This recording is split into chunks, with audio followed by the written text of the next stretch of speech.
Have you got your tickets to the largest music festival in Eastern Kentucky? The Alley Fest is returning Labor Day weekend. That's August 29th, 30th, and 31st. And this year it's bigger and better than ever before. On Friday, see Them Dirty Vandals, Zoe Howard, John Foster, Slater Nelly, and TikTok sensation Maddox Batson. Saturday features Brady Robinson, Troy Burchett, Jordan Smart, Wicked Peace, Jack Marion, Tyler Hood, Rachel Bayman, Luke Trimble, Abby Hamilton, Grayson Jenkins, American Idol winner Noah Thompson, and Nicholas Jamerson and the Morning Jays. And on Sunday, we have Brady McCown, Emma Hansman, John Thomas Moore, Moonlight Mile, Braden Mullins, Corduroy Brown, B. Taylor, our buddies the Kentucky Headhunters, Cole Chaney, and three-time Grammy Award winner Old Crow Medicine Show. Alley Fest has a new home at Archer Park in the Star City, Prestonsburg, Kentucky. This year, the Alley Fest offers on-site camping options, including primitive camping, car camping, and RV spots. All camping is walking distance to the showgrounds. Tickets and camping passes are going fast, so get yours today and don't miss this unbelievable lineup. For tickets, VIP passes, camping passes, and more information, visit www.alleyfestky.com. That's www.alleyfestky.com. Welcome back to Behind the Shed. We hope you're enjoying our series. Today we have Russ Zavitson, Harold Shedd, Wade Smith, and special guests, songwriter and artist Mark McGuinn, along with legendary songwriters Jeff Mosely and Bobby Boyd. Let's get to it. This is Behind the Shed. I want to welcome three of our favorite people, and I've not been with them in several years, and it's a real special day.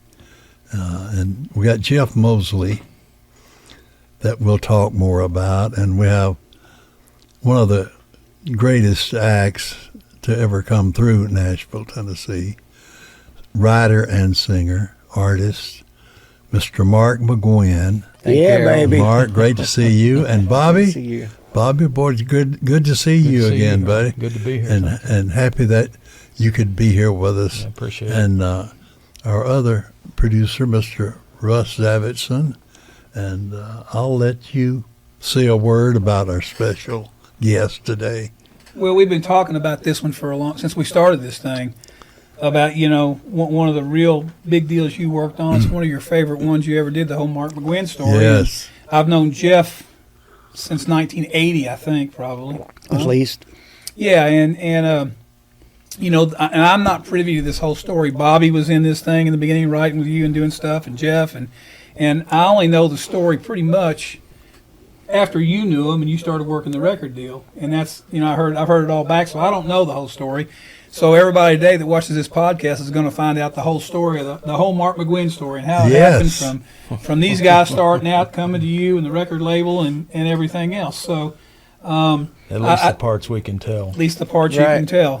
So I don't know which one of you guys wants to start, how you guys kind of got started and worked into this thing and coming up to Harold and take it from there.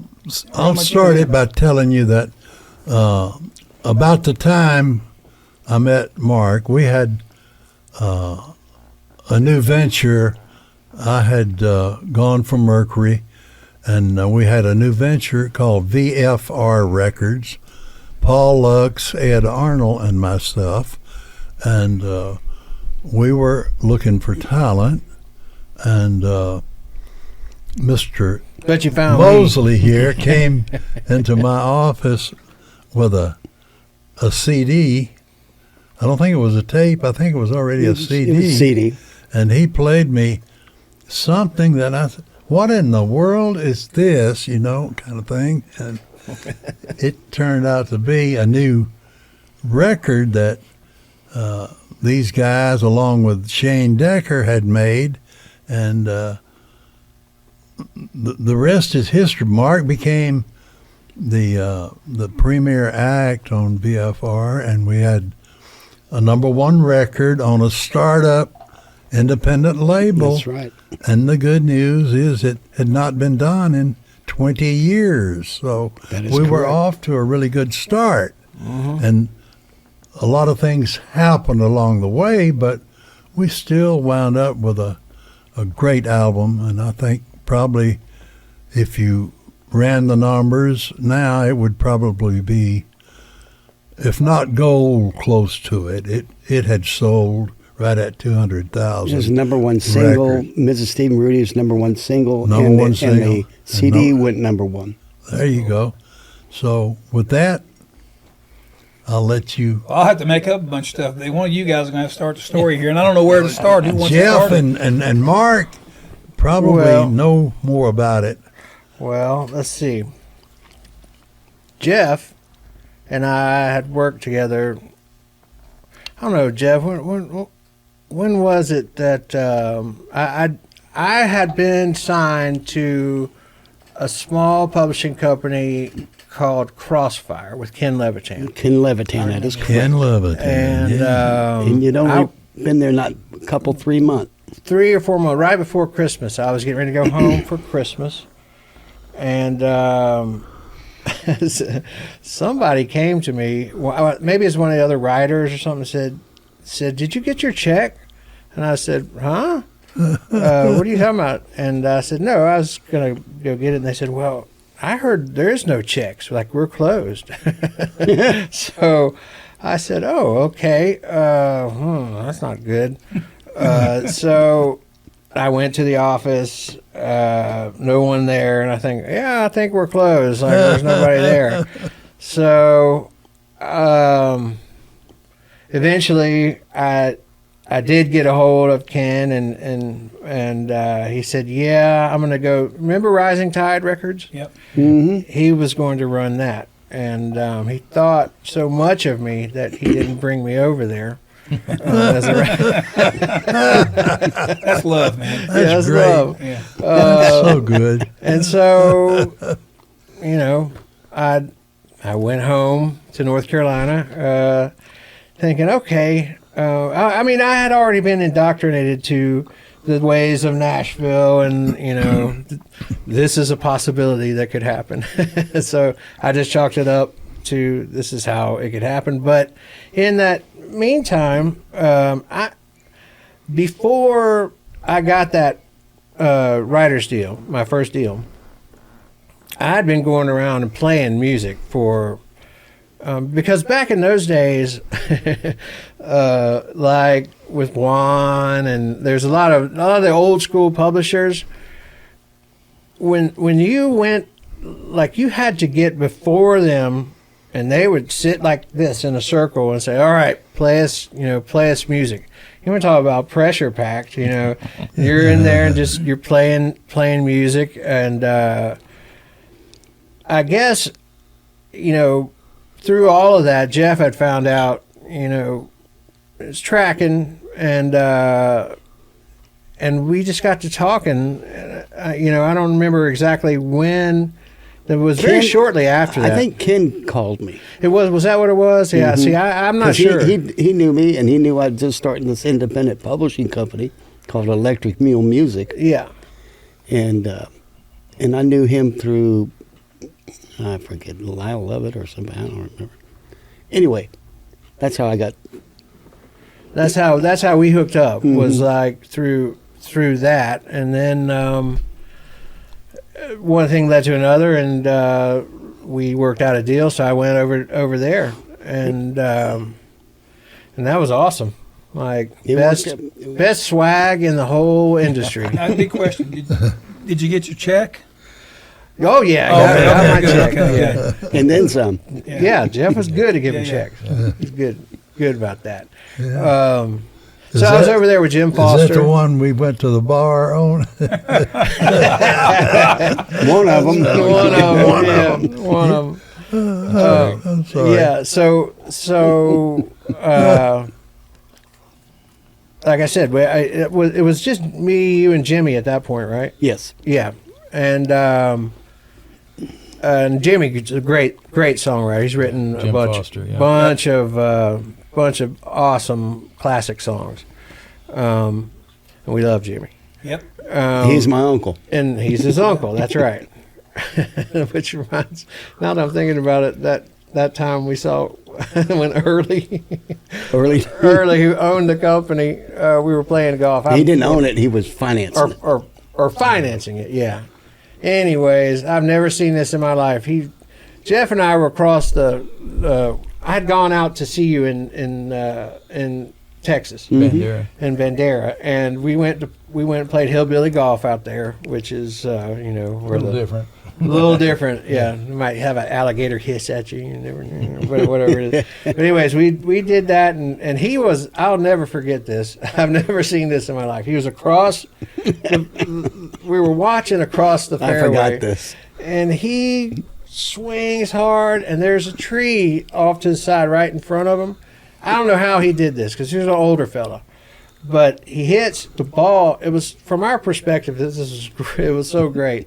It hits off the tree, comes flying back at his head, and he takes his club like this and goes whack. And hits the ball perfect and keeps it from smashing him in the head. And we were like, we just fell out. So we knew we'd be in love then, and we just. You must have signed him immediately. Yes, it was. That took a lot of alcohol, right? Yes, it did. I know that. So This is on the way though to the record deal, right? yeah, going towards a record deal here. Yeah, 9-4, but yeah. So I went into.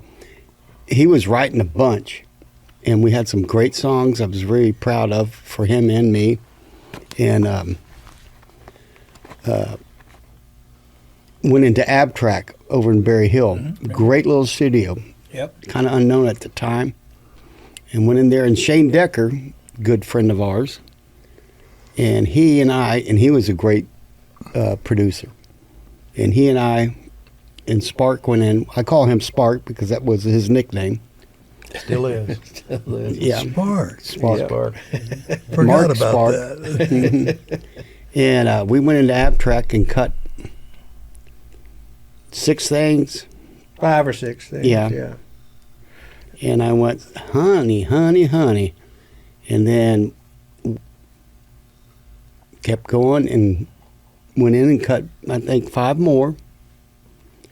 And I got them all done, very happy with, and so was he.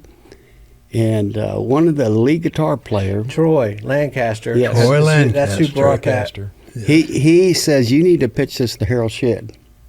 He's starting a new label, and Yeah. I did not know anything about this. All I knew was that Troy had come to me and said, "Do you mind if I take this over and and play it for you?" And I said, well, yeah, well, sure. But I really wasn't looking for a record deal or anything. I was right. Yeah, he went over there, I think, played him 1 cut, and then he came to me and says, Harold wants to meet with you. And that's when I went over and presented the project. Right. And it went from there. Mm-hmm. Wow. And that was 2000. Might have been earlier than that. I can't remember if we No, met. You had that great it was, office up there that was Yeah, for did. listening. Well, no, you're right. It was maybe 2002. Well, 2001 is when Mrs. and Rudy Yeah, I came think, out. yeah, I think Okay. it was a little bit earlier. It had to be 1999 or so Yeah. because we had a song called "Way Back in '99" that was not in the project. Yeah, That's but it was right. in all that. It- We were cutting a lot of stuff in that time, and it had to be '99 or 2000. Mhm. 'Cause I they think Yeah, I still think it was. Yeah, it was 2 or put the after. record Yeah. together. Yeah, Because that's right. 2000 Because 2001. I had gone from Mercury. Yeah, Mhm. because we, well, it was the whole group was you and Jeff, and then Shane, y'all were co-writing, and then Trey Matthews and I were co-writing, Yep. and Billy Davidson. We were all kind of just always writing together and, Yep. and bringing more stuff out, and then Foster and Fremer, Don Fremer later on. Oh yeah, yeah. I miss just Don. built up a whole arsenal of great songs. Yeah. And, and then they're running the Abtracts and cutting them. I guess Jamie was over there, right? The Mhm. engineer. Speaking of Don, there sometime I'll be thinking about a song. Man, that's a good idea. Yeah. God, I wish Fremer was here. What, man. what would Fremer do? Yeah, he was exactly. a I always good think, one. what would Presswood do? Yeah, incredible, Yeah. incredible writer. Yeah. kidding. What would Fremer do? So anyway, so you go play the project for Harold. Yes. Okay. And I met with Paul Lux And I think I brought Mark in, and he played live for you. I did? Yeah. I don't remember that. Oh, I did. The pressure got to you. Yeah, it got to me. I blacked it out. And once you hear him sing live in the day, I mean, it catches your ear bones, both of them, boy. And it caught theirs, too. Yeah. And then we just kind of got into progress and came up with some money. And we released Mrs. Stephen Rudy, and hell, it went number one. Well, wait a minute. Now that didn't come first, Mr. Stephen Rudy. I don't think It wasn't supposed to. we went with. Well, that's a plan. That was the second single. Then, But yeah, they flip-flopped. Then it flipped. that's right. Yeah. But from the Same station point. and- Bobby wrote that's the plan. Covered Yeah. with David Leon. yeah. I think I had the only outside Mark McGuinn cut ever. Yeah.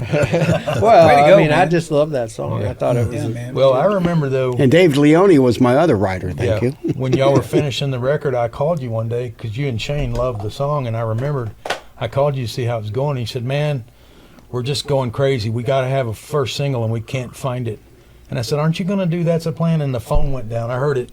You went, "Shane, I remember." And then you said, "See you later. I got to call you back." That was the next thing. That I was know, a good y'all- day. y'all were cutting, Yeah. yeah.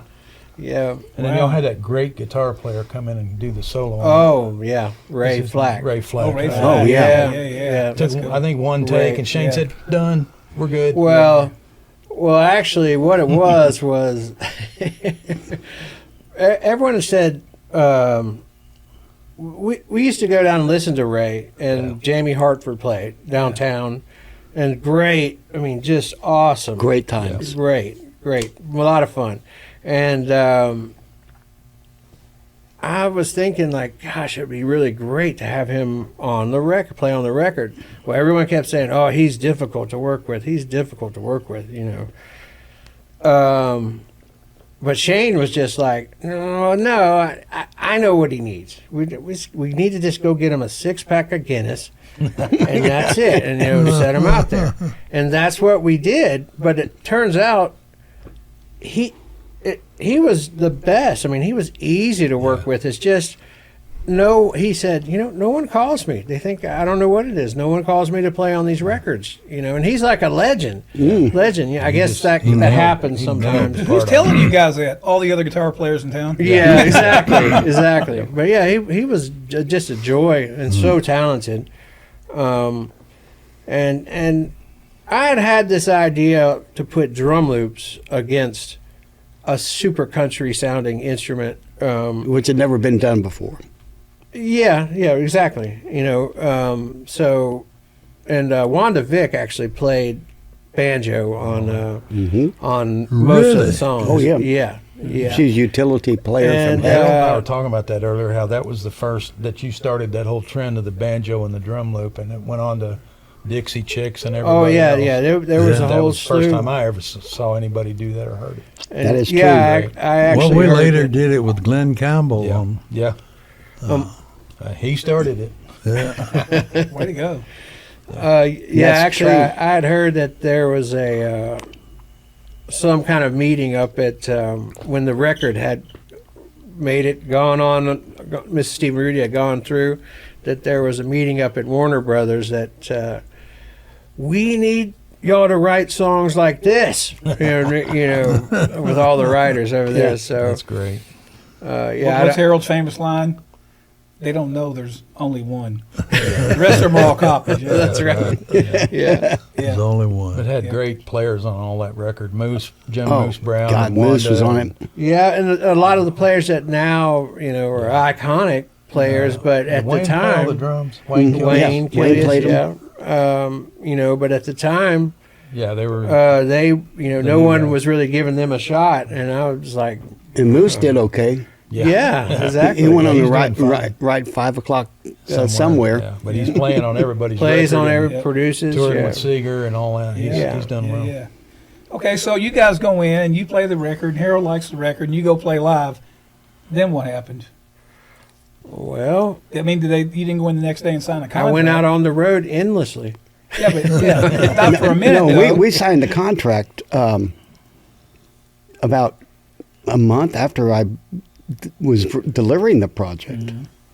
It was wasn't the album long. done, Harold? Yeah, Harold. Was the whole Yes. album Oh, yeah. Yeah, they had I the didn't know album. It that. was just needed to be finished. mastered Well, up we had 5 songs that we needed to put in there, but they were to add. yeah, and so we mostly would. We delivered the whole We delivered- project. Yeah, I think 5 first, and then a little bit later we finished it. The Yeah. rest Yeah. of that's Yeah. right. And- The And, rest and of I it. had it all albums by paid then. for, and then I took it to him, and they bought it, and then we mastered it. I had to pay paid the pickers master scale, Yeah. and then it was done, and we went to press.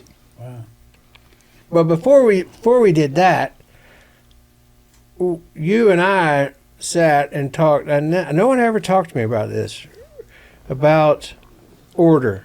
And you were really picky about what order the songs were going to It be. should be released. Yeah, and I thought, Sequence. gosh, he's really picky about this. I couldn't understand about what it was until I really started listening to it and thinking about the different orders. And you told me, you said, "Now, you need to really think about the order, because it's so important." the sequence. Yes, the sequence, and eventually, it took it took a week or two. I mean, it took longer than I thought it would, and but we came up with the right order. Yes. And if you go back and listen to the whole record today, it really flows nice. I mean, it's really like I learned something for sure right then, that because I don't know, it's just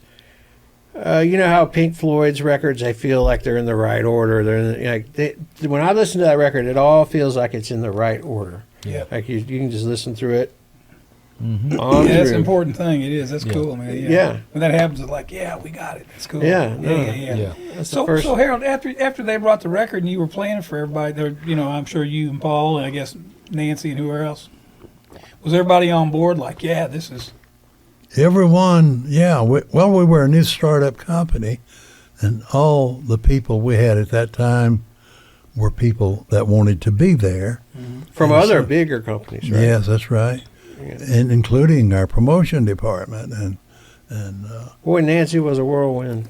yeah, and even though, and we had a record out at the time with a duet that her husband Oh, that's was, right. That's right. I was forgot involved about in. Me that. too. Remember that. But Hometown News. Mrs. Stephen Rudy then took precedent over everything. It Yeah. was just, it was undeniable. We wanted That's a plan. That's a Plan, your song, and it was on the B side. That's right. Right. But then it got to radio, and radio Yeah. was the main Sure. reason that it was flipped. Yeah. And it was the right thing to do, and that it became a number one record and a number one album. Yeah. So Yeah. that was the right thing, even though we didn't plan on that. Sure. But I know Nancy told me too. She thought that's plan would go on up there, but y'all were in the 20s and you'd just done that big show they do on Tuesdays that pushed everything up. And Yeah. then 9/11, literally, y'all were in California. 9/11 knocked it off. They were he and Jenkins were stuck in California.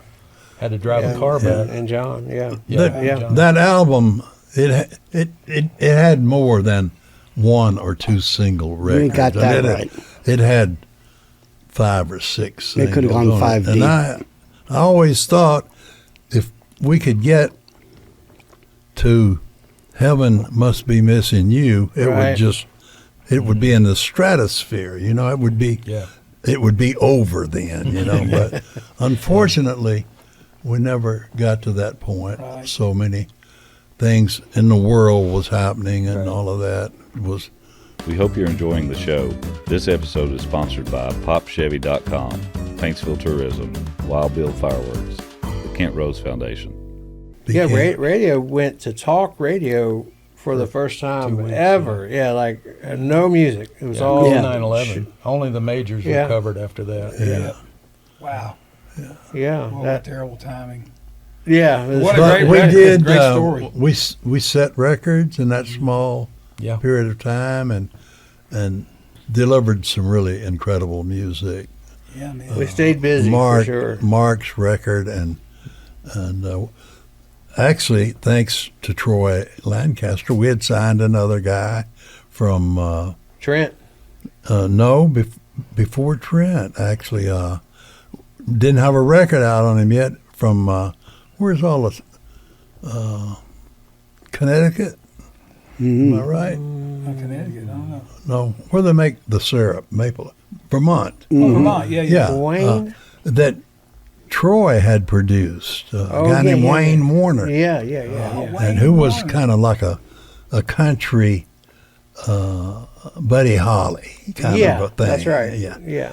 So we still had that to go, and we had Trent Summer, who was an interesting character. Yeah, I like himself. Yes, he was. So we were on the right track. We had some really unique music. good Oh, yeah. talent. I mean, some guys Yeah. that were really I forgot about Trent. And we did some fun promotions too. Remember, we had Mayor.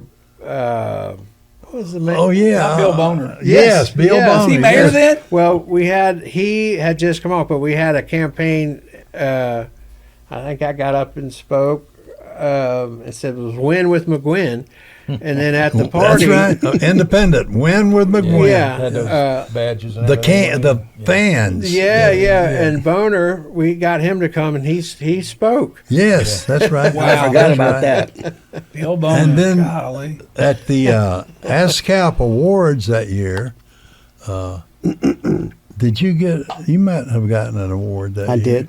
And, From Mrs. Steve Rudy, and I I did. got an award. And Mark was the sole entertainment for that dinner that Really? night. Yep. Yeah, Wow. yeah. And He got an award. I got an award. We were ready, man. We were locked and loaded, you know. Wow. Yeah. And it was all coming together. Yeah, I was thinking about that. We won that. You was were it Music Row. You were new artist of the artist year for and, Music and Row. all of that. Yeah. Wow. And that was because I came out with Blake and Keith Urban, Yes. and for that particular thing, yeah, we won that. Yeah. That's right. Wow. That's right. Well, There were some other Yeah. really good artists that came out that Yeah. year too. But Mark is he not to smoke him, but he's an incredible talent, and we were fortunate to have him. You know, I agree with at you that on that. time, and I think it was a good thing in that for a short period of time we had a lot of success. sure. Yeah, Kidding. Other things some things you have no control No, over, right. but in the beginning we were definitely on the right track. Yeah, man. Oh, yeah. I'd forgotten that 9/11 hit right then. yeah. It It killed It's- everything. it- Oh, that's a killed. plan. I think would have gone at least top 5. Well, She Doesn't Dance that's the song that everybody. It didn't get as much airplay. And also great video. Oh, what lyrically though, such a great song. Frimmer. And actually that was that whole song, it was my roommate at the time had told me a story about what happened, and he's actually the bartender in the video. John Well, Morris. it was such an incredible picture, you know. Yeah.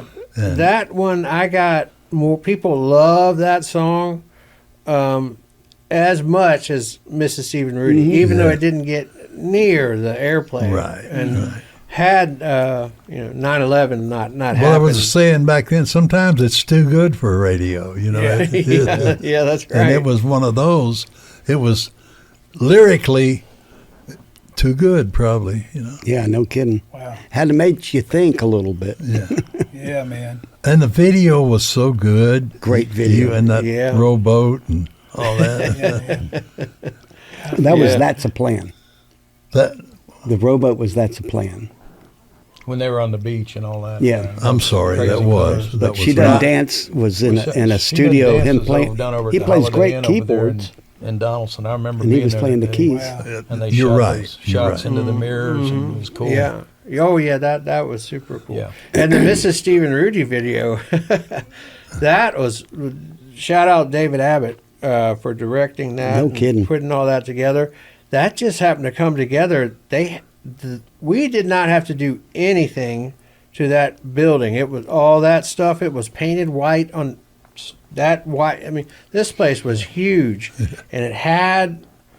I don't know how they found this, but it just worked out perfect as far as that location. Like Because where you're sitting on all those cubes. yeah, that was very cool. yeah, with the red And it was Yep. very, Very unique eye- for that era. yes, it was. Very eye-catching. I thought it was really cool how they shot you. Yeah, it was. Well, it was not the norm. It was Not it was even close above to the that. norm. Exactly. Exactly. Yeah, that was and then for the That's a Plan video on it, we went down to Panama or Port St. Joe. Port St. Joe. Towards Mexico Beach. Mexico Beach. Mhm. Yeah. And so that boat that I'm in, they're the guys are in it, and then they have some solo shots of me, and they're like, "Can you row a boat?" And I said, "Yeah, I can row a boat." What are you talking about? And I get in there. It's a lot. Now they didn't have the clamps on the side, but I mean, Yeah. I kept going in a circle. I was like, there's something wrong here with these oars. And so what they ended up having to do is put two divers in on each side. I didn't know that. I forgot that. Trial and error, yeah. Humbled me quick. That's Yeah, I great. got you, man. That's funny. That's I've funny. forgotten about all that. I'll have to see that next time I watch Yeah, the oh, you video. can see it. Yeah. That's great. It was by the big boardwalk. Also was going Yep. the same direction. Yep, and as I the remember boardwalk. after all that, we went to, that's because it was New Year's. I believe it was New Year's Eve when we were down there.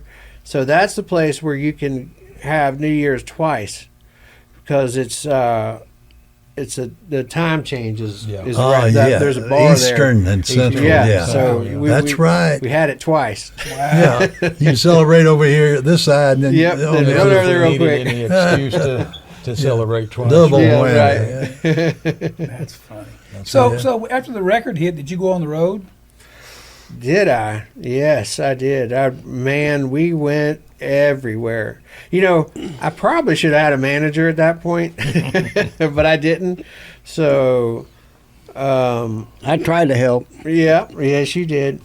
So we ended up.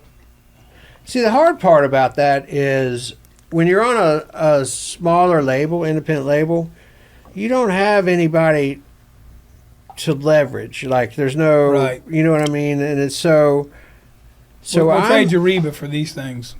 do what? Yeah, like we'll trade you Reba on this thing. Yeah. So, I ended up I think I probably did twice as much going everywhere, but needed to, we were new but I can remember like many nights asleep in the airport, waiting for the red eye to get to LA or whatever to make these shows, just laying there going, oh man, do I want to be an artist? I remember one time y'all were in like Washington State, had to be in Tampa or somewhere the next morning, so y'all were flying all overnight, Yes. all the way, Yep. just for radio. That Yeah. was the It was extent just of the for tour. radio. It's that's for right. radio, yeah. Jump through a lot of hoops, Yeah. Yep. Yes, a lot of hoops. and being a small label more than like another Yes, label would like, have to do. yeah. Yeah, oh Yep. Yeah. Yeah, But Mark hung in there. I yeah. give him credit. I Y'all did were my tough. best. You did everything you could do. Yep. Yeah, Did you have Pruitt out there with you on a lot of that? Or I was it did. John? I had all. Brian Pruitt. I had every drummer that I could have out there playing different instrument than drum. Yeah. But it was also one of his really strong points Oh, yeah. because when Yeah. Mark was so unique and he dressed really cool, Yeah. he always had that special kind of The hat backwards hat. and the glasses and his live performance. Yep. If you saw all of that, there's no way you could not Right. like it. Right. You know, it was Right. just Yep. it was that good. Modern day beatnik. Yeah, man. It was great. But yeah, That's part especially of it was just him and Billy Davidson playing the banjo, and then Pruitt or one of them on the little congas and John. stuff. It was so unique. It was so cool. Yeah. It was that good. Yeah. Yeah, man. Yeah, So- we had to take. Now the whole drummer thing was Yeah. because it started out. I think it was you, Harold, that said, "Can you play live?" Like before, like, and I said, "Yeah." So I don't know how it came up with the djembe. Remember, the first Yeah, iteration of djembe. it was just a djembe, and or klanyong or whatever Yeah. they want to call it. Then it morphed into when John Reynolds started with us, who's very talented. Because there's always an issue with traveling With one of those. with stuff getting lost, or especially drums.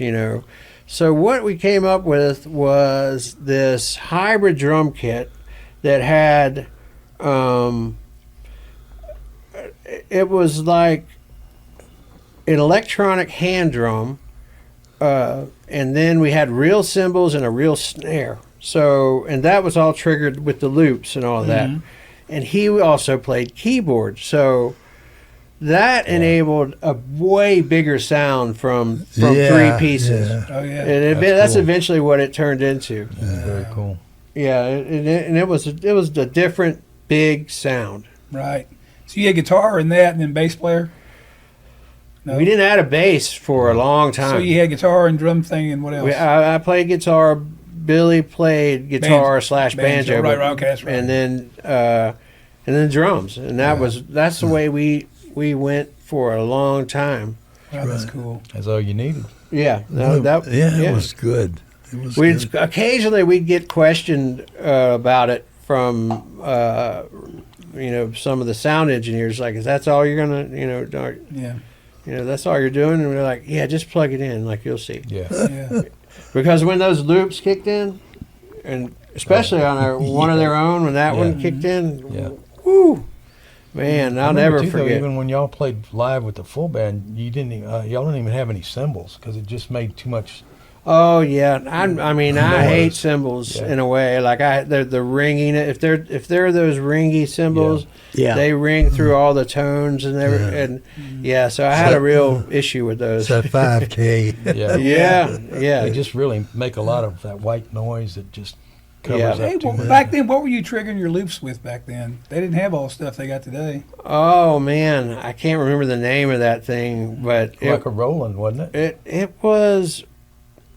At some point, it was a Roland, but what was that little thing? It was a a Lynn drum, was it? No, it was about that big, Oh. and I can't remember the name of it. But it for a long time, that's how we did it. Oh, And gotcha. then the Roland hand drum, electronic hand drum, Yeah. ended up using that to trigger everything. Gotcha. through. That's cool, man. That's Yeah. way cool. I never saw it. I wish I had have. Yeah. Me too. And Yeah. and in the very beginning, we had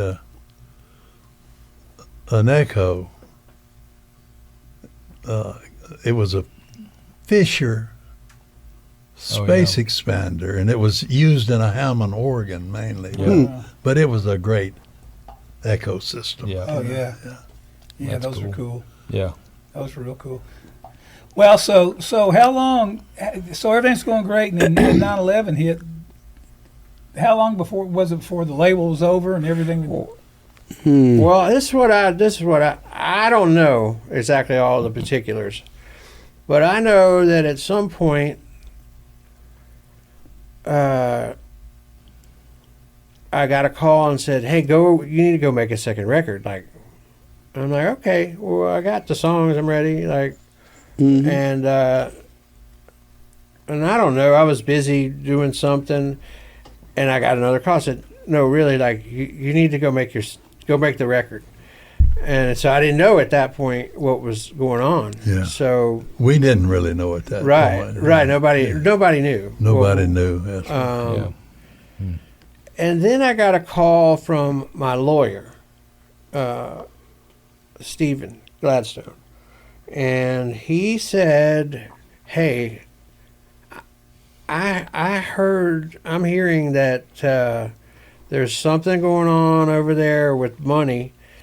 What have you heard? And I said, well, nothing, I don't know. So anyways, all through this, so we go in and we make the record. And it's that second record with Benny and Rosie and oh man, I know Benny and Rosie. Yeah. And Mrs. O'Leary's Cow. Mrs. yeah, O'Leary's yeah, that's a other Al good record. Capone. Like that, the other. it was ready to go. It was ready. That's ready right. It was to go. ready. As a matter of fact, we even pressed up Benny and Rosie singles to send out, I think, and then that was kind of it. It one thing after another, it sort of fizzled out. But Did you write that, Benny and Rosie? Uh-huh. Yeah, me and Bill Davidson wrote it. Oh, okay. Yeah. That's probably one of yours, right? It's not, but that song came up when you were doing those other Alabama sides. Yeah. Well, it's a hit, Right. Benny and Rosie. Yep. Forgot about that song. Yeah. God Great dang. song. No, I didn't have that one. When he whispers, Yeah. "I love you," she hears Shakespeare, man. Yeah, Really cool song. I remember writing that song over there with over on Chickering, where I used to live over in Chickering. Billy and I lived over in Chickering Road in the lady's house and Mama's house. That Mama. Yeah, she. It's just so well written. I appreciate that. I don't know, Mama. Mama is Sharon Lane. She since passed away, but she was one of the creators of Married with Children, that show. Wow. Yeah, and so I was going to say, you living on Chickering, you were doing better than you're telling me. right, exactly. Yeah, that was a fun period there. Yeah. But as far as when all of that ended, I always just thought, well, we got to go. I mean, it's going to end up somewhere. It's got to happen. But I've heard so many. I don't know exactly what happened, Harold, but I've heard so many different stories, so many different things. Like, there was a point where possibly I could have gone to Sony at some point. They had maybe offered, but it just something, I don't know, it never worked out, and I don't know exactly why or how, and that it just, a beautiful chapter was done, Yeah, the rest of the story. Well, tonight you're going to hear the rest of the story, folks. No, I'm kidding. At least the parts we can tell. Yeah. So do we know? Does anybody know what happened in the end then? With the It's label and always everything? there's always only one thing that happens. It's always about the money. Yep. yeah, that was right. It That's got right. swallowed up in the we- deal yeah, somewhere.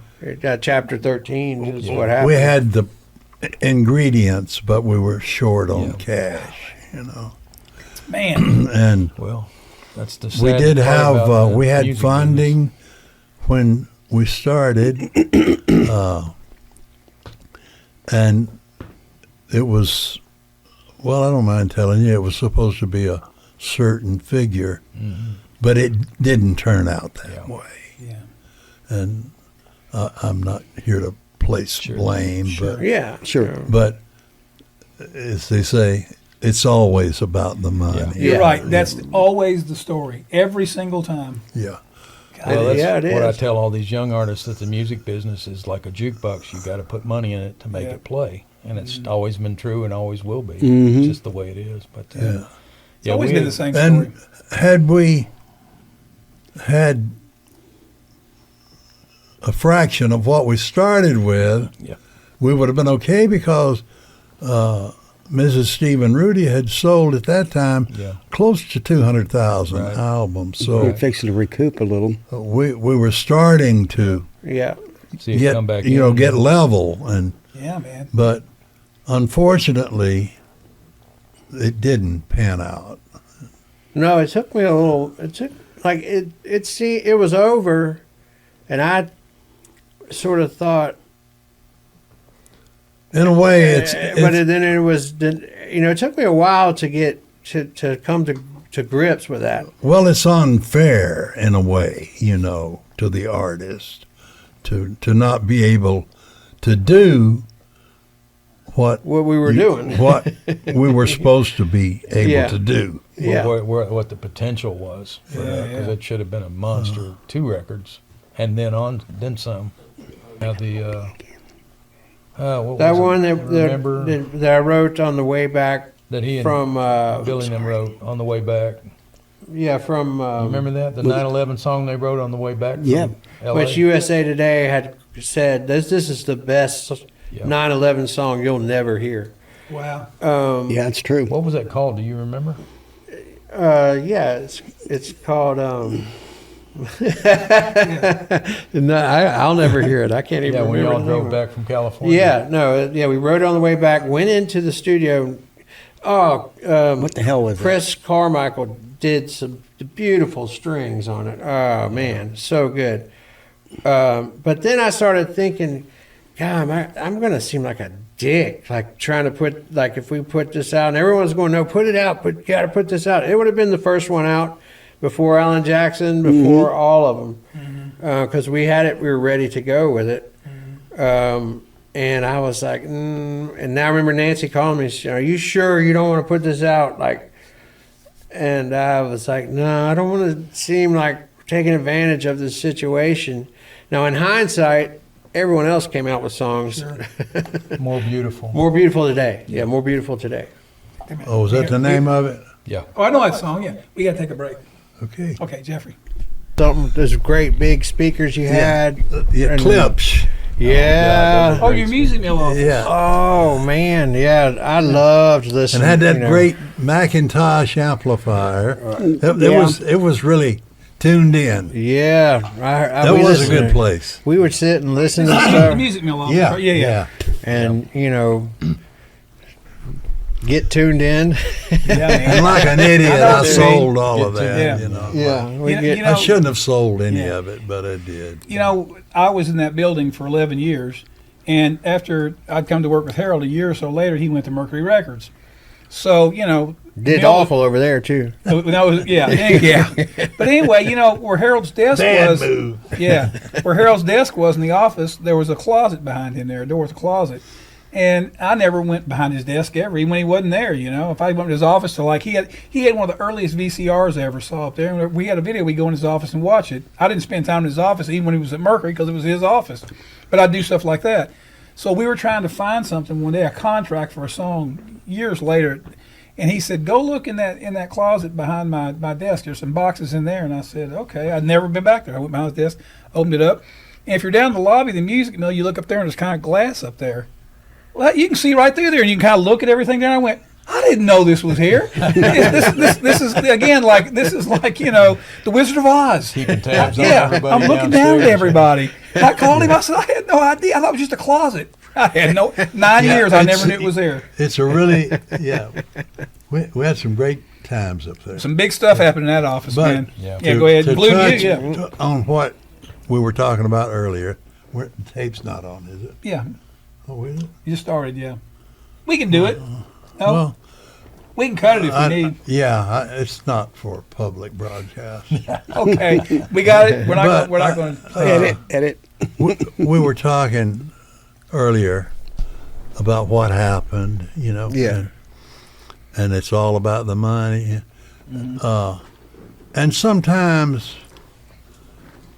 things happen, and that makes absolutely no sense. Right. And I'll give you this example of that, and then I won't dwell on it. And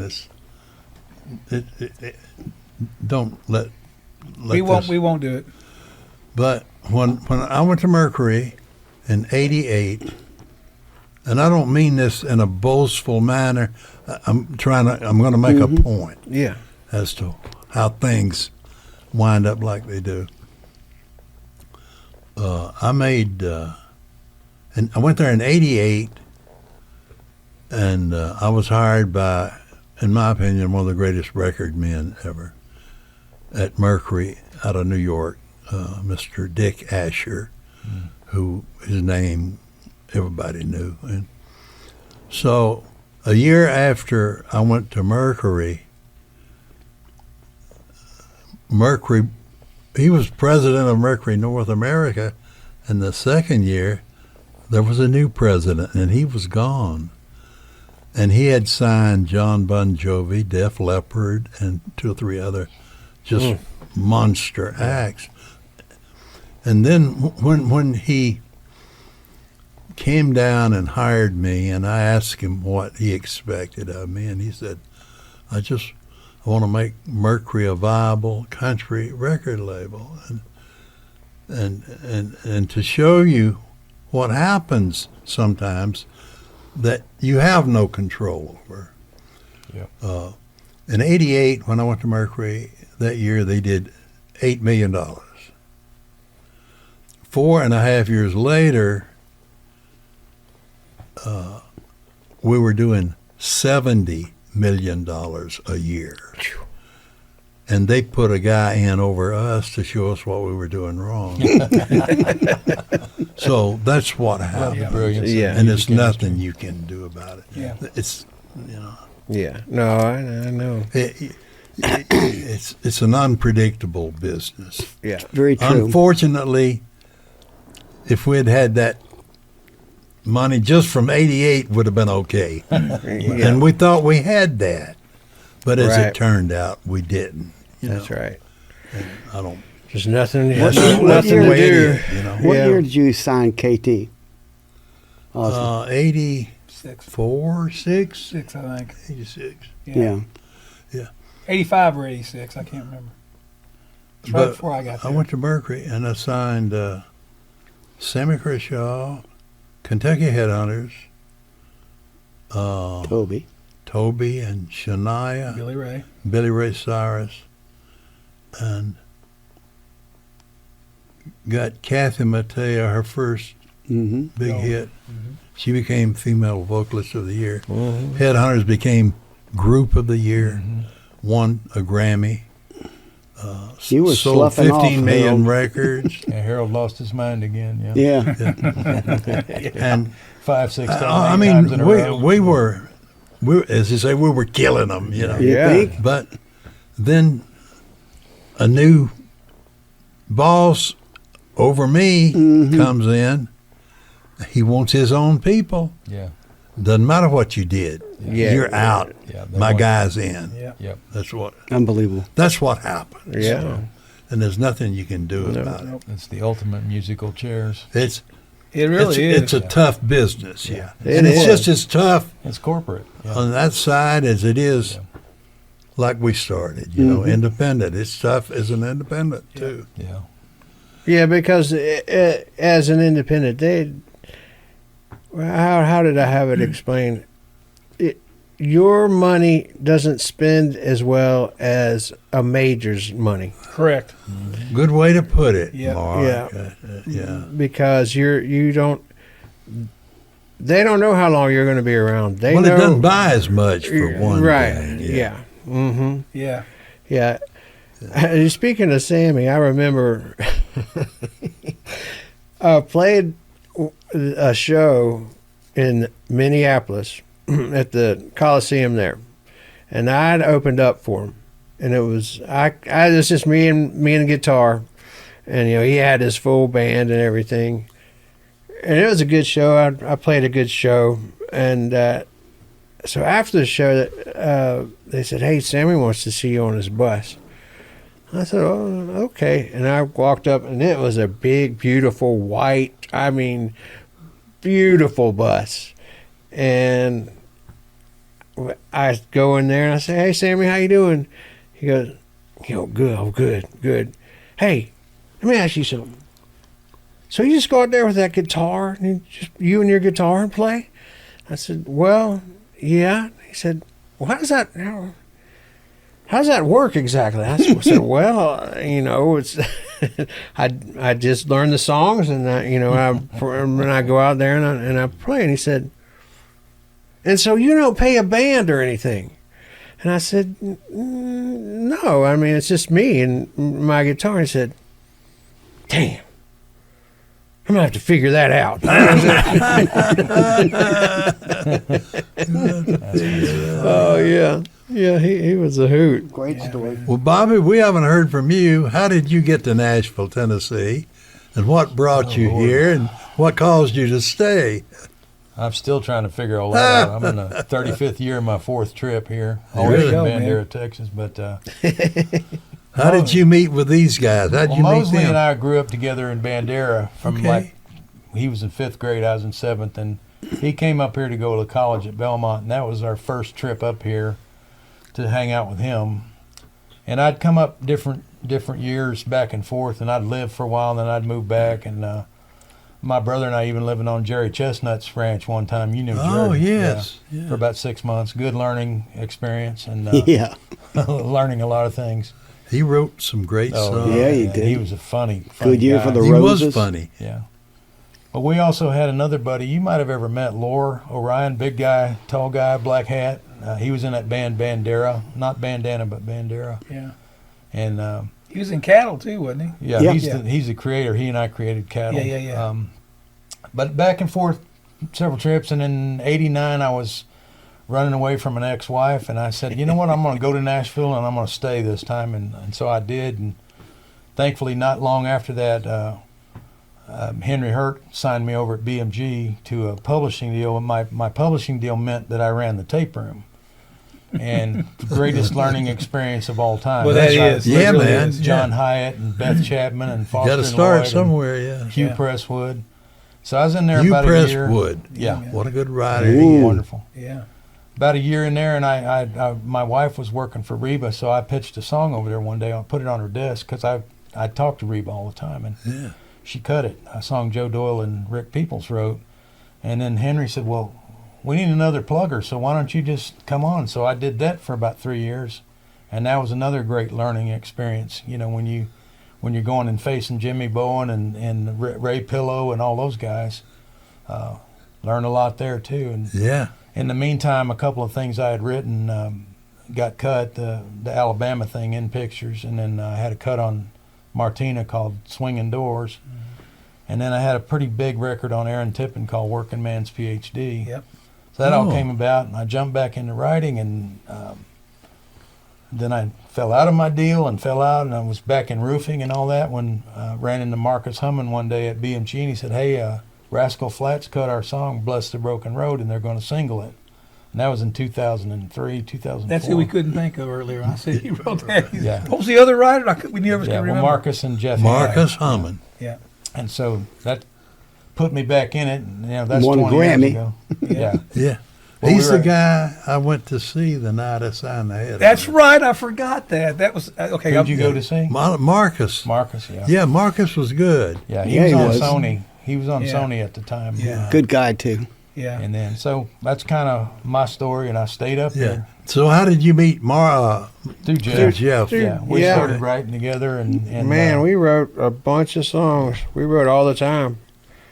But back then, I couldn't leave my cigarettes and my beer alone for 5 minutes, so I'd lay in his apartment with my head in the fireplace and smoke Oh, cigarettes. yeah, I forgot about had my that. ice chest sitting right there. I forgot about that. No Yeah. smoking. We had a great time. We wrote a lot of great songs, and I could always bring an off the wall idea to Mark, and he would know how to make it work. Yeah, yeah. So that the angels Mrs. must be watching O'Leary's over one of cow. their He knows own, how to and do those that kind of stuff. things. Were all Yeah. brought him in, and we'd sit and figure them out. So, What great. was that place you had? But you had an office over by Sammy B's too, at one time. I don't know. I had one on 16th over there, but that was not back then. I don't think. I don't know. And every time I came in and sat down, y'all called it my perch. Oh, that's right. Yeah, you Bob's on perched. his perch. So but those kind of stories to me are what made the music grow. And I don't want to go back and live in the past, but Yeah. you can say God Bless the Broken Road, and you can say Working Man's PhD, and go through the ones. But all those years of writing all those songs that you never quit doing, and I know you still do today. Yeah.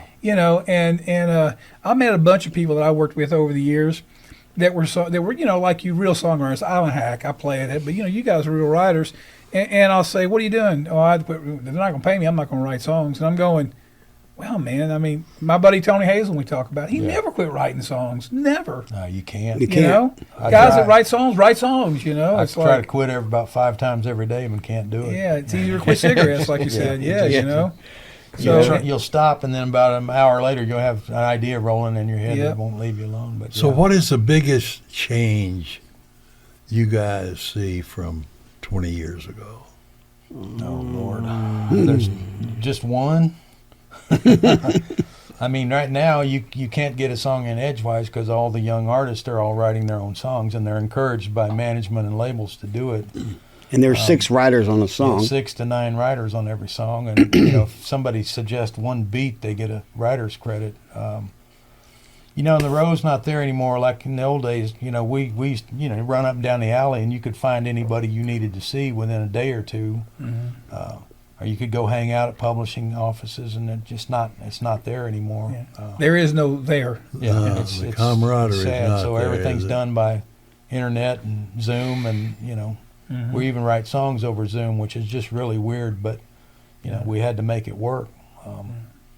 There's so many changes now that it's sad. Yeah. Do you feel like the songs overall meet the same criteria? If you're talking about radio, no. No, they're all like they pretty much are all the ones that I've listened to are, you know, it's whiskey this and whiskey that and Tailgates.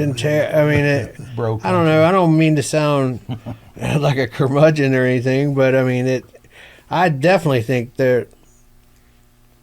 there's I think just because of how music is done, you know, you have to. I mean, you almost have to come out of there with a finished product from the writing session that's ready. You know, that's how it's done now. You know, I mean, there's songs I can remember that taken years to write, and you just don't have that. That's not a luxury that you have. It's like right now, let's get it done. Let's get it, you know. So a lot of it's half-assed. Yeah, put all the loops in. Everything's, You walk out the door with kind of a demo. You know what? Ed C. was in here this morning. We were talking about, because, you know, he's still very much a viable engineer. He does a lot of stuff. Oh, yeah. And he was saying that he's starting to see, just recently, more sessions with players again and stuff, and less in the box, you know? Yeah. And it may be a moment in time. It may be nothing. But you know, to me, and again, not better or worse, just more of that again, you know. And as we're talking about these things, I want to add one thing that I think, and I've said this a couple times, and see if you even agree with me, because I've talked to Harold about this as well. You know, a lot of same stuff today, but you know what I see, and I think you and I talked about this, in the 90s and the early 2000s when we were all making records and stuff, you'd watch the charts, and there'd be this group of songs right here that were vying, going up the charts, vying for those positions, and they were all really good songs. That's pretty good, you know. Yeah. And then we had the few every year that were up here in the unusuals. God bless the Broken Road. It was not one of the real good ones. It was one of the few great ones, you know. Yeah. And those ones that were the great big records, you know, stuck out.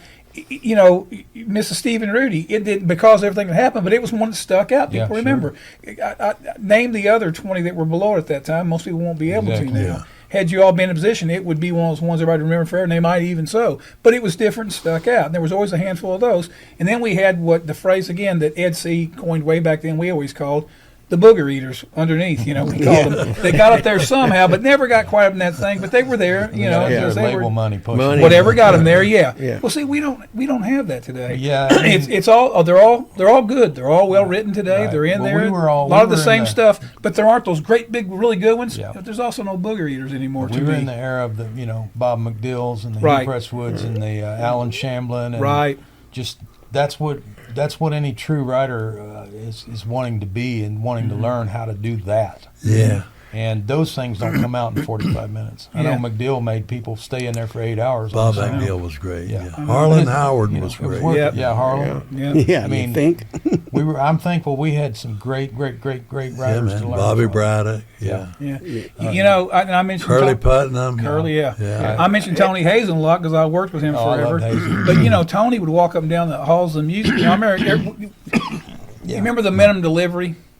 I never did those. Oh, yeah, I didn't yeah. believe in that. Yeah. And so people talk about Tony doesn't have minimum delivery. No, he wrote 13 songs last year, but 12 of them were cut, and 3 of them were top fives. Yeah. You know, and he would walk up and down the halls and say, "Man, I'm never going to get another idea Yeah, again." Hugh Presswood would Yeah. sit over there at BMG. He'd turn in about 10 songs Yep. a year, and then Todd Wilkes would be blasting them down the hall. Just some of the greatest stuff you ever heard. And his demos were so unique. Right. They could almost been a record themselves. They were so different. Yeah, and that's the point. The idea. Give me an Right. We idea had to Mike write. Reed over there. Mike Reed is just, mind-boggling. Mike Yeah. is The great. material. Is Todd still around? Yeah, Todd? I just saw him last week. He's working out of Johnny Morris's building over here on Okay. 16th. Yeah, I don't know where anybody is anymore. I I, don't mean, either. to one of your, Yeah. I think your point. There's no row. There's no. You can't find anybody. Yeah. You know, I wouldn't even know how to go get a writing deal. I mean, I don't know who you talk to. Well, I I'm mean, not sure you'd want one now. I mean, honestly, all it does is you give them all your money and you get a little bit out of it anymore. You Yeah, got to kind well, of do it yourself and You got to have own your own catalog. Yeah, you got to have some stuff streaming. They got to see an income stream already they can Yeah. tap into. Right. Which two guys are you working with all the time? And you know, it's really a better business model than we had because we hit on 2 out of 10, but it was all based on this, of course, Yeah. But again, I don't think we get those 3 up here at the top ever. never. To me, anyway. No, I agree. I think that's. There's just no going up to, where Juan Contreras worked, and where everybody gathered. There's none of that. There's no people to learn from for the youngsters to come in and learn from because they don't really care. Like it's.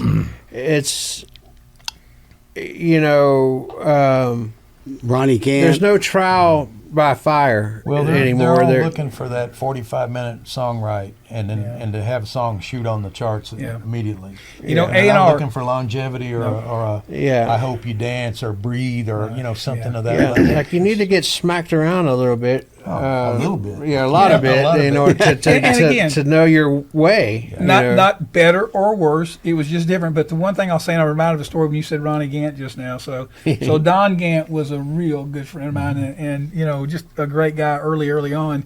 Talented. And Mike Geiger told me a story. Speaking about A&R and about being there, Mike Geiger said that he and Woody would come up from Florida, and they got to know Don Gant. And Don liked him. He said, "Okay," he said, "bring me a bunch of songs." He said, "and I'll give you $500 a song. When you bring them in, if I sign them, I'll give you $500 a song. If we get enough of them, I'll sign you a deal." So they went home and wrote like crazy for 2 or 3 months. And came back up and brought 20 songs up, and they played all 20 for him, for Don, for Gant. He said, "That's great." And he called the secretary and said, "Write them a check for $5,000." He said, "Well, wait a minute. There's 20 songs here. That's $10,000." He said, "Well, there's 20 songs here." He said, "Nope. There's 10 songs here. The other 10 aren't songs. Get them out, immediately, And so I think the point is, again, A&R, somebody say, here's what's wrong, here's what's not good, and I think there's a lack of that, whatever it is. And I'm not saying any of us were better or worse. Well, maybe I am, but I think that's just not a thing they do today. It's all about business. It's like buying and selling real estate. We can go see what the numbers are and run comps here. And if it's numbers right, we can do a deal with you, which is a good business model, I guess, But I don't think you ever get those great big ones that nobody would have picked because they would say, he's lost his mind, sign that. We'd never do that. Would you sign that old woman, that 45-year-old woman? Would you? A band in country music, a guy that has a funny ponytail and does a goofy dance. I don't know that there's any real record men like Harold left. Well, I don't think so take myself. A chance on it. Yeah, would be willing to go to bat for somebody that's different and unique. That's the point. Yeah, and that's a sad place to be. Yeah, because it is all numbers. It's all internet. It's all social media numbers. Yeah. who can get Yeah, on it is. TikTok. It's a different business plan. But they're also learning that a lot of these TikTok stars can't perform and can't Right. sing, so they're getting knocked off when the audiences find out they have no Well, talent. I think you see that from America's Got Talent or some of those singing Yeah. head Yep. shows. That I mean, I can't remember. Like, there's not a lot of them that have any kind of career Right. that lasts. If I Carrie can't, Underwood, Carrie Kelly Underwood. Clarkson, and that's about. Yeah, I mean, yeah, it's like how from many all out of those how years. How many Yeah. thousand? You'd think there'd be all over the Well, place. Yeah. again, All here's the known. problem. Yeah. Here's the problem to me, my opinion, is that there's gatekeepers that let them on that show. You know? Oh, it's definitely And the truth of the matter, Yeah. those gatekeepers wouldn't have passed Billy Ray through. Right. They wouldn't have passed the Beatles through there. They were too weird and different. Or Elvis. They wouldn't have got through the process. Right. They wouldn't have passed me so through. again, you get that group I'm talking about that's Yeah. really good. They're good, you know. Yeah. But you don't get those weird ones that are great because those people, you know, that's the whole point. No A&R, to me, in my humble opinion. Right. Right. Well, recently, a great example of that, in the last month, there was a young man from Louisiana named John Foster, Yeah. and who really should have won it hands down. Sure. But he didn't because of the politics Right. of all of it. But he's one of the few guys that's ever been on any of those shows that I thought really was Right. a talented artist. Yeah. You know, I know Carrie Underwood's had a great career, Kelly Clarkson, Yeah. but I don't know anyone Yeah, else. all the others evaporated after they got it. But you know, so many of them, they have talent, but they don't have any soul. There's nothing behind it. Like Mark was saying, there's nothing there. There's no. They haven't What was lived it? any life. Nashville Yeah, Star They haven't came had out. any pain. As you they know? say, what? No, there. You Yeah. know? No, they're Yeah, you know, no it. again, and then I'm going to be quiet because this is one of the things I get fired up about. Yeah, There- me there- too. One of the things. There's a right? famous guy named Professor Deming, very famous man, philosopher. He's the guy that we sent over after World War II to rebuild Japan. Yeah. And you know, Japan, when I was a kid, maybe not when you were a kid, when I was a kid, you remember when you got a product from Japan, it said made in Japan, it was a piece of junk. Crap. Yeah. That changed with Professor Deming. All of a sudden, Yamaha and Nissan happened, and, Yeah. and there's the best award you can win in Japan. Even today is the Deming Award for the best product.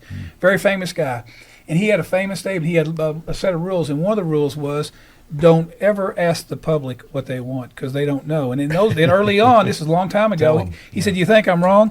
How many of them you think said, give me a microwave oven?" They never saw that before. They couldn't have Yeah. asked for They that. wouldn't know. And yet we have TV shows where the public decides. Yeah. That's right. And all they can do is regurgitate what they've already seen and heard. Yeah. Right. If they haven't seen a guy with a ponytail singing a 2-chord song that's stupid, they can't say "give me that" because they don't know. They don't You know, if they There's hadn't seen one- him playing banjos with loops and There's stuff. an exception though when they put Chris Stapleton on that award show, the public did respond because They he was did. real. He had great voice, great songs. but we Justin did. Timberlake put him on there, That's and that's right. why everybody tuned in. That's right. And when they saw him, they went, "Wow, we got to have this guy." And I think Right.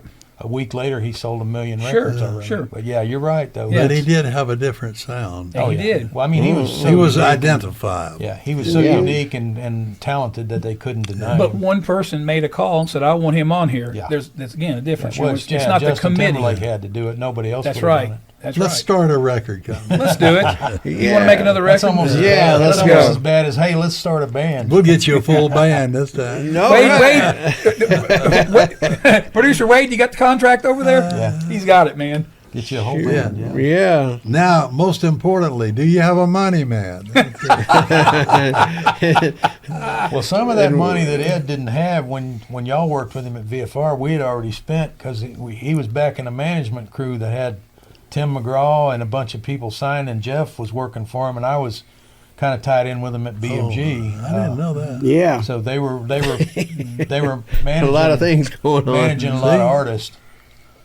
Who else did y'all have over there? I mean, they were smart. They had McGraw. Yeah, I signed McGraw and his first deal, well, to a management company, and he had a deal on With Curb, but he had just gotten signed because of his dad was Tug McGraw. Mhm. But he had done an album that just wasn't going to do I remember anything. that And then- record, yeah. But then Yeah. I took him to Byron Gallimore, who was just starting And to I work found, with James Stroud. over here where Chewy's is now. We had lunch over there and Yeah. introduced him, and then he later Byron on, is a good guy. Yeah. well, I knew Byron's Byron because He made some good records. on my brother, but he was kind of, at the time he was too country, so with him and Stroud was perfect together. I found Indian Outlaw. Well, Tim and I found it together. And then Jeff showcased him. Yeah, And that was his showcased first him. hit. wasn't it? Indian Outlaw. Well, that was a big one. Yeah. We had a song on that album. Here's another connection we all have here. Yeah. We had a song on that record that we co-published that his uncle wrote, and it was a song that, I'll be honest here, I really didn't like much. That's saying it nicely. And it was a Mark Peterson song he had written with Jimmy Foster, and they kept wanting us to pitch it everywhere, and I didn't get it. I did, but I didn't go in like I usually pitch. Oh my God! And he got it on Tim McGraw, and it was a #1 record. Nice Refried Dreams. Refried He got it Dreams, cut, yeah. yeah. I got it cut. Yeah. So, See, I so like again, that one. That But was a big matter one. of somebody going, I believe in this. yeah. You know, there- that's the whole You point. can sit in a room with guys like this. There's always a connection. Like you're talking about Kershaw. Buddy Cannon played him for me when y'all were first signing him. Uh-huh. About 6 months later, I took She Don't Know She's Beautiful over there, dropped it off, and before I could go around the corner to BMG, Buddy had called and said, on hold, Oh, Sammy, cool. gonna be his first #1 song ever. Wow. And it was. Wow. And then Jimmy and them wrote Don't Go Near the Water, which Yep. is a big song for Sammy. Yep. So it's these connections Oh, yeah. in this Yeah, town. yeah, Every yeah. time you get in a room full of guys like us, you're going to find all kinds of connections. Yeah. It's kind of fun. Yep. No kidding. But it's all about, it all revolves around songs, you know, Yeah. still. No doubt about it. Yep. You can't do anything without the songs. No. Yep. You know, this is something. Like a car with no gas. Yeah. Yeah. I guess it was still there when you were going up to the Music Mill or VFR for you to Harold's office. Did he still have the big box over there full of tapes Yeah. to his desk? Absolutely. And his desk was stacked about this high. Okay, with Yeah. all the music and stuff. I don't think anybody had a bigger box than Alan Reynolds did. Yeah, probably so. But Oh, anyway, really? yeah, big one. Do you have a big box? Several of them, Yeah. So anyway, Harold had that big box there. It looked like an old refrigerator box. Somebody cut in half. You got a refrigerator, Yeah. and it was just full of stuff. And I'll never forget. Speaking of being just, this is what I do. Yeah. Whether I get paid or not, this is what I do. Yeah. It's my passion. So VFR was over. They had sold the building sometime later, and I had Tony Hazel and I had opened a little publishing company, and that was over in the Joe Talbot building, not far from there. And Harold called me one day and said, "Hey, my last day over here is Thursday. You want to go get lunch?" And I said, "Absolutely." So I came over to pick him up for lunch, and of course I went to Buzz, and of course nobody answered, nobody was there, you know. So finally Harold, I heard it and came down, and let me in. He said, "Come on up for a second, man." So I said, "Okay." So we went upstairs. All the stuff was off the walls. It was so weird going up there. We went in his office, and he said, "I want to play you a song." He was up there listening to songs. He wasn't producing anybody, wasn't running the label. You got to hear this song, you know. And it's like, Yeah. isn't that why we did this? Isn't Yeah. that what made us do this? It's in He's the a real blood, record baby. man. He's a Yeah, record man exactly. and a song man. And, Exactly. you know, I love the documentary with, like, Clive Davis, because that's what he did. His desk was covered with tapes all the Yep. time. Yep. And he's in there listening to song after song after song and finding the hits that made his artist huge. Yep. And that's the deal. That is the deal. Yep. Yeah, I can remember you had your box of tape songs. Yep. Yeah. Yep. Arky Blue. Yeah, you had a Yeah. song box too. Oh, yeah. Yeah, he brought up a song exactly. Same thing. Rebel He, Nicks. he brought up a song to me today that he played me, got to be 30 years ago, and I wondered. I couldn't remember. I knew he played it, but I've thought about that song 100 times. I don't have a copy of it, and I've thought about a bunch. Not a bunch, but it comes up occasionally. I got to remember whose song that was. I got to ask him that. And he brought it up the other night again. I went, "Oh my God, I got to get a copy of that song." I wondered about it 100. You know, Yeah. those the people. You know, this songs. You know, getting excited about. Huh? Yeah. That's the No, that's like the day we were talking about Tony Hazel and that Yeah. song, That's Me. Just that song just levels me. that Yeah. Martina cut. Yeah. It was him and that Bob guy wrote. yeah. What a great song. Yeah. And that's Well, a classic we- old style Yeah. song, you know. We were all in the business when it was a great business Yeah. to be in. Yep. And we had a lot of success and Yep. a lot of fun and a lot of good fun. times, and Yeah. You can make money back. still got the same buddies and Yeah. still love the music. That's why we're here. There's a lot to be said for that, you know. Yeah, man. Yeah, it's And still got guys like Mark and his talent that's willing to hang out with Yeah. us. So Yeah. Oh, we're doing shoot. okay, man. You were in the studio the other day when I called you. You said, Yeah, I What's was putting down some acoustic guitar, just playing a little bit on a local guy's record. "Yeah, Um, are you still writing songs?" oh yeah. I did. I had Will. You know what? Willie Nelson cut a song I wrote a couple of years ago called "Whiskey and Water." Speaking of whiskey, Whiskey and Water. yeah, Yeah. it's real. And that was pretty cool to have him cut that. They said, I'll never forget this. They said he listened to that 3 or 4 times in a row, which he never does, and he wanted to play his guitar. So I've got the Trigger. he did about 3 passes on this, but Oh, it's man. it was pretty cool. That's iconic, dude. That's yeah, Yeah. That's yeah. crazy. But I always say, because I've written a song for George Jones on his last record is with Frimmer, Yeah. and then he passed away, and I was like, dang, I hope Willie's okay after cutting this song. Killing them off. That's a little cold blooded. No, Mark McGuinn's killing them off. yeah, man. You got a George Jones cut. Yeah, like it, and they're both totally opposite of what I would probably put out as an artist, maybe, but they're dirt country. I mean, Nothing wrong with that. No. yeah, Yeah, but dirt country. I Love- always wrote that man, kind of George. stuff. You were a writer first. Yeah. And that, Yeah. you- I could like listen to anything. George all day, Yeah. every day. Yeah. So good. yeah. Yeah. That's so odd that you never thought of, you weren't really doing the artist thing when all this stuff happened. We had Ed C in here this morning. He was talking about Paul Davis. If you remember Paul Davis, Oh, yeah. and they started in Atlanta, and he was going to be a writer, and he was telling the story, and kind of not totally unlike your deal, that they were doing some demos, and Paul had this song "I Go Crazy," and there was no session players in Atlanta, so he and Ed built a little track, and finished the demo, and they were going to go pitch it to somebody in LA. Remember that, Harold? He told us this in New York.